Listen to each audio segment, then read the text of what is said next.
আন্তর্জাতিক সেবা সংগঠন লায়নস ক্লাব ইন্টারন্যাশনাল এর লক্ষ্মীপুর সিটির 2024-25 সেশনের কমিটি গঠন করা হয়েছে।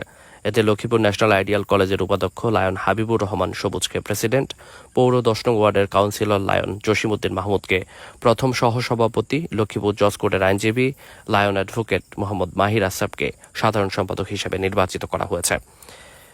এছাড়া লায়ন গোলাম আজম তানবীর, লায়ন মাহবুবুর রহমান জুয়েলকে যুগ্ম সাধারণ সম্পাদক ও লায়ন তসলিমুর রহমানকে কোষাধ্যক্ষ ও লায়ন ফিরোজ হাওলাদারকে যুগ্ম কোষাধ্যক্ষ হিসাবে নির্বাচিত করা হয়। এছাড়াও পরিচালক পদে lion Mehedi Hasan Jion, lion Mahmudur Rahman Nannu, lion Sheikh Mujibur Rahman, lion Momin উল্লাহকে মনোনীত করা হয়।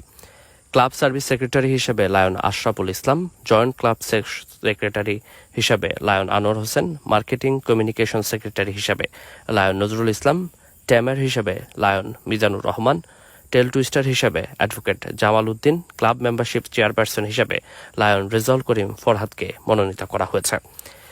এছাড়া ক্লাব উপদেষ্টা সদস্য হিসেবে যথাক্রমে lion Hossain Ahmed Helal, lion Abdul Karim CIP, lion Abul Kalam Azad, lion Nazrul ইসলামকে মনোনীত করা হয়।